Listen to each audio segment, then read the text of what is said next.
In a land of ancient prophecies and hidden legends, there once existed a kingdom known as Protos. It was a realm of peace and prosperity, ruled by a kind and just king and queen. Their joy reached new heights when the queen gave birth to a son, Prince Flash, a child whose arrival brought hope and happiness to every corner of the kingdom.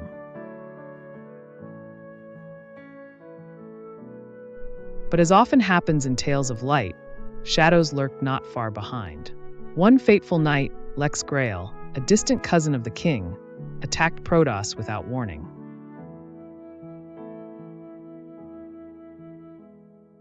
His forces swept through the kingdom like a dark storm, catching everyone off guard.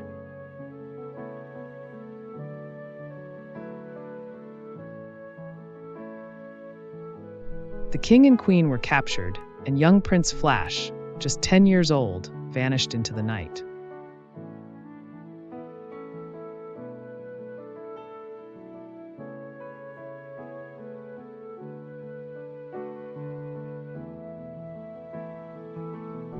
For 11 long years, Lex Grail ruled over Protos with an iron fist.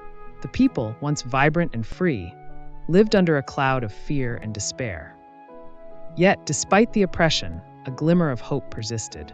There was a prophecy, spoken by the great wizard of Protos, that one day the prince would return to reclaim his throne and restore peace to the land.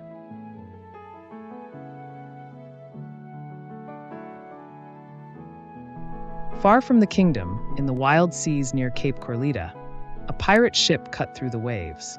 Its captain, a fearless young man named Flash, was about to embark on a journey that would change the course of history. For this was no ordinary pirate. This was the lost prince of Protos, grown into a formidable leader. Flash had spent years building alliances among the pirate clans, gaining their respect and loyalty. Now he stood ready to take back what was rightfully his. But first, he had to prove himself to the pirate lords of Kulta, who were skeptical of his abilities. They challenged him to defeat the fearsome three-eyed lizard that had terrorized their land for years. Without hesitation, Flash accepted. He journeyed alone to the lair of the beast, armed only with his courage and a simple mirror. As the creature lunged at him, Flash used the mirror to reflect the harsh sunlight into its eyes, blinding it. The lizard, unable to see, thrashed wildly before collapsing into the depths of its cave. News of Flash's victory spread quickly. The pirate lords, now convinced of his strength and cunning, pledged their allegiance to him. With his new allies, Flash turned his attention to the kingdom of Protos. He led daring raids on the royal fleet, crippling Lex Grail's forces and rallying the people to his cause. But Flash knew that to truly reclaim his kingdom, he needed more than pirate ships and stolen gold. He needed an army. He sought the help of Papa Pirate, the wise and powerful leader of the largest pirate clan. "I will help you, my son," Papa Pirate said. Back in Protos, Flash disguised himself as a common worker and infiltrated the kingdom. He needed to find his parents and plan the final strike against Lex Grail. In the bustling marketplace, he encountered a familiar face, Virgo, his childhood friend.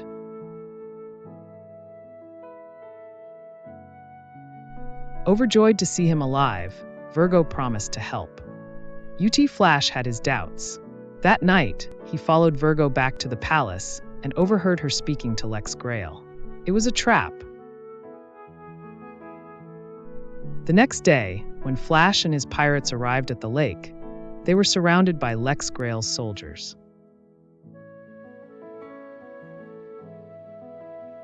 "So the lost prince walks right into my trap," Lex sneered. "Thank you, Virgo. You will be queen one day." At that moment, a figure dropped from the sky. It was Flash.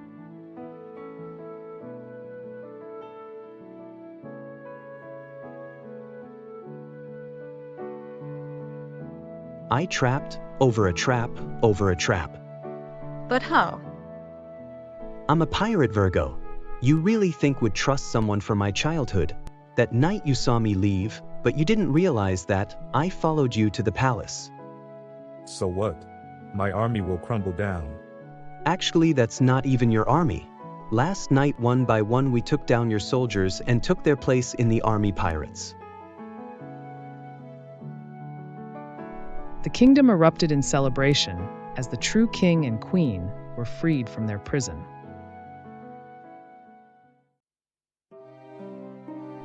Once upon a time, in a grand and magnificent kingdom, there lived a queen with a very ill-tempered heart. Though she ruled over a prosperous land and lived in a splendid palace, she was often cold and harsh to her subjects. One night, the queen fell into a restless sleep, and in her dream, a mysterious woman appeared. You must become kind-hearted, or you will find yourself alone. The queen paid little attention to the dream, dismissing it as nonsense. However, the next morning, as she wandered through the palace, she came across a hidden room she had never seen before. Intrigued, she entered and found a dazzling gold necklace lying on an old wooden table. The queen, captivated by its beauty, immediately put it on, expecting it to shine like the sun. But much to her surprise, the necklace remained dull. How is this possible? A necklace this precious should shine brightly. Determined to solve the mystery, the queen sought the advice of the palace wizard. The old wizard listened attentively as the queen explained her predicament. This necklace will only shine when worn by someone with a kind heart. The queen scoffed at the idea, unwilling to believe that kindness was the key to unlocking its beauty. She decided to find other ways to make it shine. Day after day, she experimented with different potions and gathered the most valuable gems from across her kingdom, hoping they would bring the necklace to life. But with every failed attempt, the necklace grew darker. Frustrated and with no other options, the queen reluctantly decided to try kindness. She would start with 3 good deeds, just to see if the wizard's words held any truth. The next morning, she summoned the oldest maid in the palace, a woman who had served faithfully for years. The maid, trembling with fear, bowed before the queen. "Oh, my queen, have I displeased you?" she asked, her voice shaking. The queen, for the first time in a long while, spoke gently. "Oh, you have done nothing wrong. In fact, I have noticed how hard you've worked. I want to give you a few days off to rest." The maid's eyes widened in disbelief. "Thank you, your majesty," she said, her voice full of gratitude. As the maid left, the queen noticed something remarkable. The necklace around her neck had begun to glow, just faintly, but it was a start. Encouraged by this, the queen sought out the palace gardener, who cared for the vast and beautiful gardens that surrounded the palace. Though his work was tireless, the queen had never once thanked him. She approached the gardener and said, "Your flowers brighten my kingdom. I truly appreciate all the hard work you've done." The gardener, who had never expected any recognition, smiled with joy. And as he did, the necklace around the queen's neck glowed a little brighter. For her final act of kindness, the queen called for the palace chef. She had heard that the chef was struggling to support his family, so when he arrived, she handed him a small bag of gold coins. "This is for you, to ease the burden on your family." The chef, overwhelmed by her generosity, began to cry. And at that very moment, the necklace on the queen's neck began to shine brilliantly, brighter than it ever had before. That afternoon, the king himself was surprised by the change in his wife. "My necklace is shining. Everyone admires me now. They love me." As the queen's obsession with the necklace grew, she cleaned it constantly, hoping to keep its shine. One day, as she polished it, the stone cracked. Horrified, she wept. "Without the necklace, no one will love me." "Without the necklace, no one will love me." But to her surprise, her people still treated her with kindness. Confused, she asked, "Why are you still so kind? The necklace no longer shines." The palace servants replied, "It wasn't the necklace, my queen. It's your heart that shines now." In that moment, the queen realized that true beauty came from within.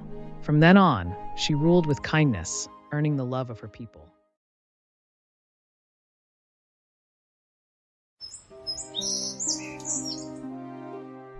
Long ago, there lived a rich merchant who had 3 sons: Nicholas, Leonard, Julian.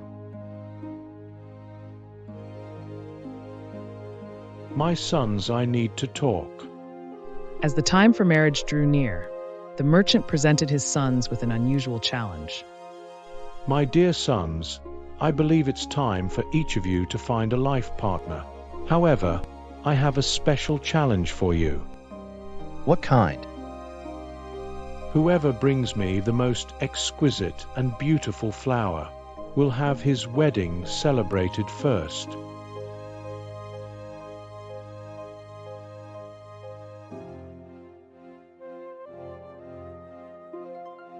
The eldest son, Julian, had his eyes set on a local beauty. He reached in a garden, hoping to receive a lovely flower that would impress his father.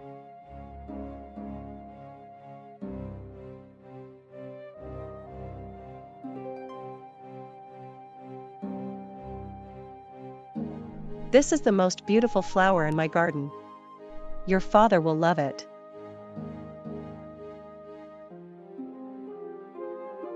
The second son, Leonard, traveled to the city because his heart belonged to a girl from there. He confided in her about the challenge his father had set before them. See, this is an exquisite one. A red flower. It's lovely. The youngest son's quest to find a beautiful flower led him to an enchanting castle garden in a mystical forest. So many beautiful flowers, each more enchanting than the last.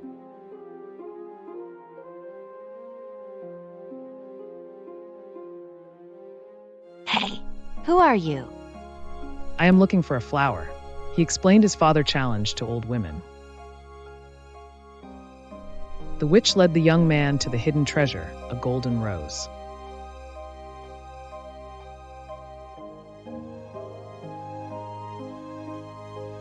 The 3 sons returned to their father, each presenting the flowers they had found during their journey.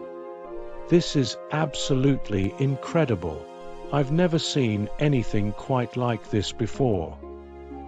This is truly remarkable, Nicholas. You shall marry first, he declared.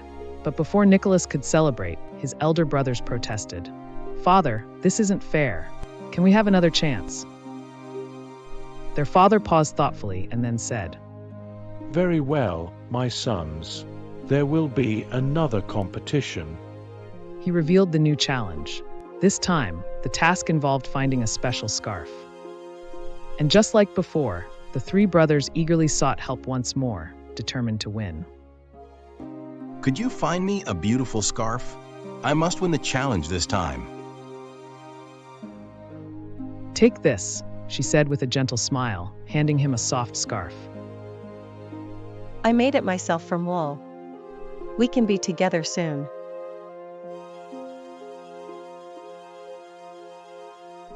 Leonard met his girlfriend in the bustling town and asked her for a beautiful scarf. Smiling, she handed him a delicate piece, saying, Take this precious scarf, woven from the rarest silk. This time, victory will be yours. His time, Nicholas confidently sought out the witch, hoping for her assistance. He described the new contest in detail, explaining his need for a remarkable scarf that would ensure his victory. He found the witch eager to help. With a cheerful wave of her wand, she conjured a golden scarf that shimmered in the light. This is truly amazing. I'll find a bride for him at once, the father said. But the other sons protested. Father, please reconsider. Very well. One more chance will be granted, but this will be the last. Thank you, Father. They all responded eagerly. The task is this. Each of you must invite a young woman seeking marriage. The one who brings the most beautiful woman will earn the privilege of having his wedding first. The 3 sons set off on their new journey, wishing each other success. Each was eager to return with his beloved and win their father's favor. The eldest son called upon his charming girl from the village, certain she would win his father's approval. Meanwhile, the second son invited his lovely sweetheart from the nearby town, confident in her beauty and grace. Meanwhile, despite his extended search, the youngest son, Nicholas, decided to seek assistance from the witch once again. He explained his new challenge to her. hoping she could provide the help he needed to win this final test. You are chasing love, but it is not something that can be plucked from my garden or conjured with a wave of my wand. Love must be found on your own. But please help me this last time. He which looked at Nicholas and said, I can show you a way, but it won't be easy.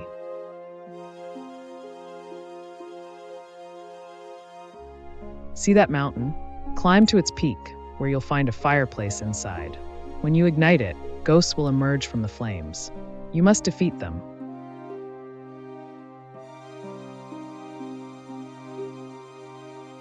Embracing the challenge, Nicholas gathered firewood from the surrounding area, ready to kindle the fire.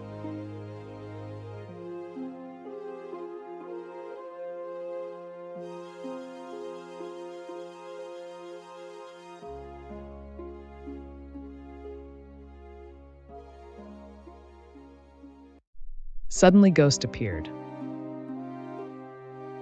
As the ghosts attacked, he fought bravely, defeating each one. To his surprise, when the final ghost fell, she transformed into a beautiful girl. Will you join me for a date? Nicholas asked, and she agreed.